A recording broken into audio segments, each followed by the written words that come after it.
We live in a country that's run by the rich for the rich. Get those animals off those horses! It's even harder when the police are coming and telling you to move on all the time. Anonymous obviously is just an idea, anyone can partake.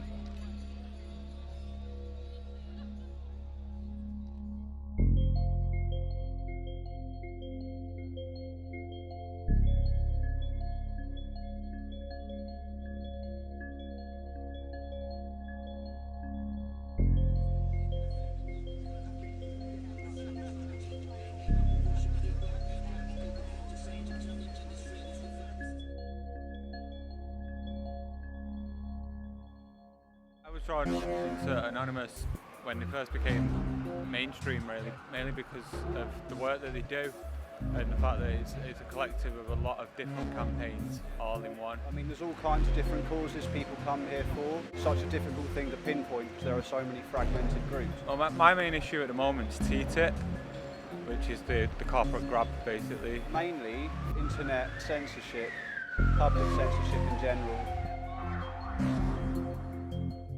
Stand up against surveillance. They're surveilling the whole of the country at the moment. Everybody's under surveillance. Oh, that's just a bit of banter, really. Some laughs. Yeah, just stuff it out.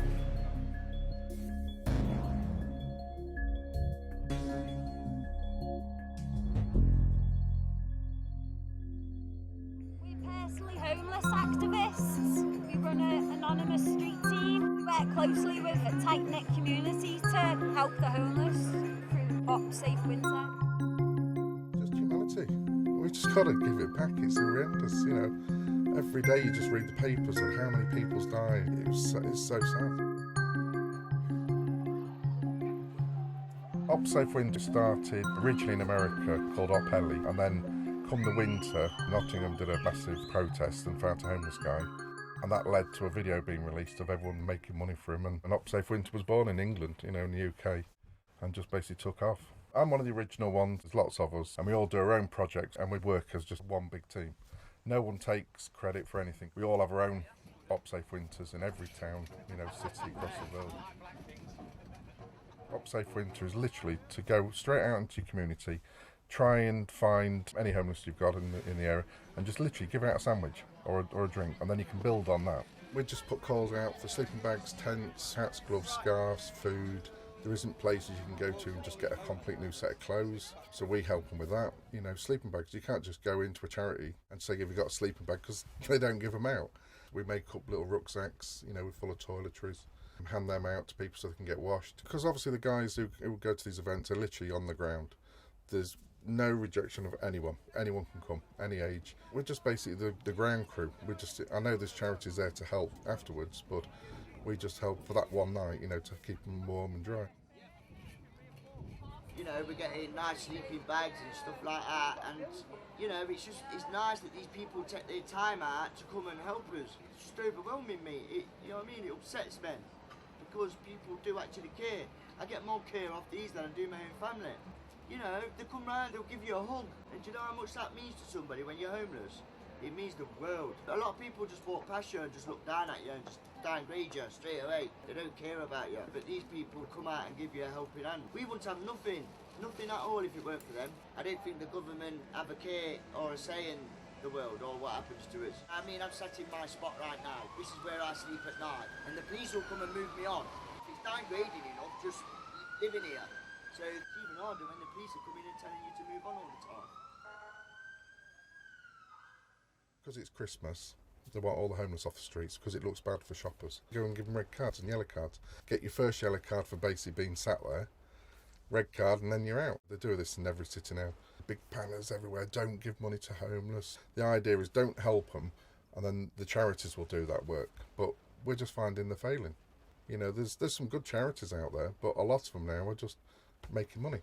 It's hard, because, I mean, I've been there years ago. I used to walk past homeless and just think, bum, you know, on the floor. People care more about a dog now than a human. They'll just walk and stand over a human. If it's a dog, they'll be all crouched on the floor, you know, trying to find its owner and things, you know. Nobody cares, that's the problem. They don't look down, but they don't realise it could be them next week. It's just getting bigger and bigger every year because obviously homelessness is just going up and up and up. In my area alone has doubled and there isn't the beds for them. Under the umbrella of OpSafe Winter, there's little outreach groups set up all over the UK, and Kiki in Peterborough, I've just helped them with a caravan, so we're going to convert that into a full-on catering trailer for them.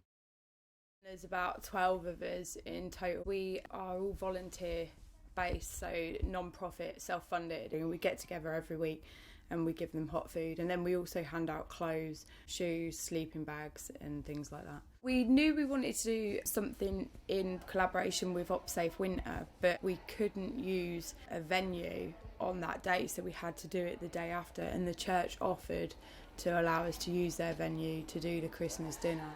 We started a shoebox appeal a couple of months before the actual day, so the general public could donate a shoebox full of things like aftershaves and gifts for the homeless, hats, scarf, gloves and that kind of thing. And then we put them under the tree. We had a hairdresser come in to cut their hair. I know it means a lot, an awful lot, especially the friendship, if nothing else, the friendship or the security, knowing that there's somebody there they can go to.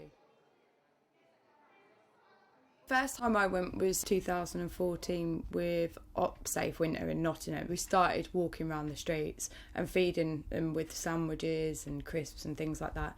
And then eventually, 4 or 5 months down the line, we decided to start feeding them hot food. Everything we do is out of our own pocket. We only just started getting any kind of donations. If somebody walks past and says, oh, here's some money, which is like a tenner here or a fiver there. What they do is they put people in poverty, cutting people's housing benefit, cutting people's tax credits. They can't afford to pay the rent, and they're hindering it by arresting them for begging. You find them, they've got no job, they've got no money to pay for that. The last one, we actually paid it for him because we knew there was no way he was going to pay it. Got no opportunity. You go from the care system, you go to the streets, and then you go into the prison system. They're profiting from you the entire time. There's a lot gets pushed under the carpet. Official figures are absolutely horrendous. It's like, I think it was 14 for the whole of last year, but I've helped probably 14 in my own town just in the last few months. That's how silly it is now. They just believe what all these big firms are saying. But yeah, we're just trying to get awareness. That's basically my job now. I've left my old group of running a kitchen to now be more of an awareness campaign. And that's what I sort of try and tend to do now, travelling around. That's why I'm building this camper. We have kitchen units and stuff here in the fridge and grills and the oven, so we can do a mini street kitchen. Got the office space here. We can get people in off the street, sit down in the dry, hot cup of tea, talk to them, find out what they need. But literally it's for cupboard space. We've got all your rucksacks up here, emergency rucksacks, got sleeping bags in the back, tents in the back. We're not there as an answer, and we can't fix the problem. It's got to be from higher up. But the council just don't want to spend any money. There's no mental health no more. Everything's been taken away and stripped away, and it's pushed into the cities now. Nottingham at the moment, there's op ground zero. Council said there's no homelessness. So they went, right, we'll prove it then. And they set up a tent, and then another tent, another tent. I think they're on day 6 now, and they've got 24 tents up with homeless people in. Straight outside this train station, 100 yards from the council offices. The council, as of today, are actually there trying to evict them now for trespassing, but it's just bringing awareness. That's how we have to do it now. We have to be literally on the streets, in the faces. Within day 2, the police or the council actually offered to pay everyone to put in a hotel, and all of them turned it down. They said, no, we want full support. There just isn't enough places. This is the problem.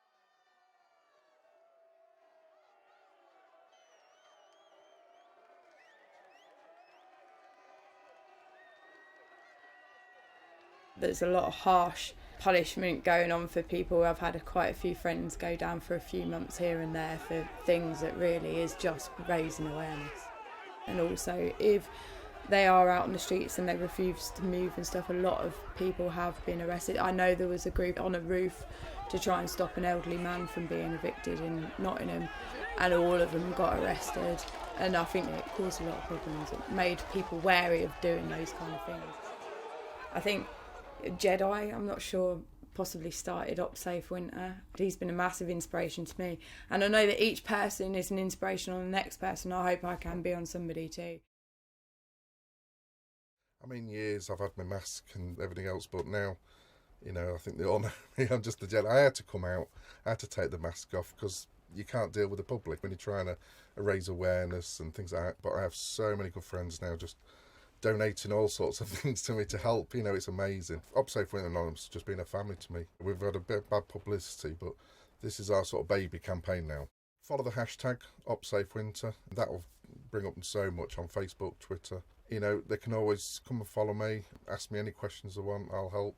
We're just trying to create a massive campaign now of good.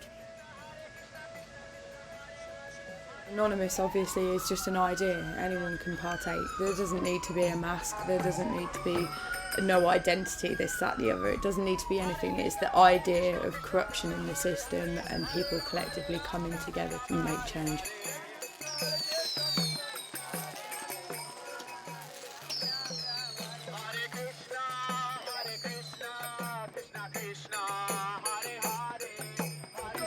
Say that this is amazing. We've never had this as homeless people.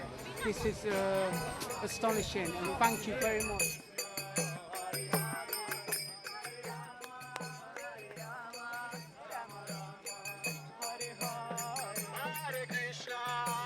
Krishna, Krishna, Hare Hare, Hare Rama.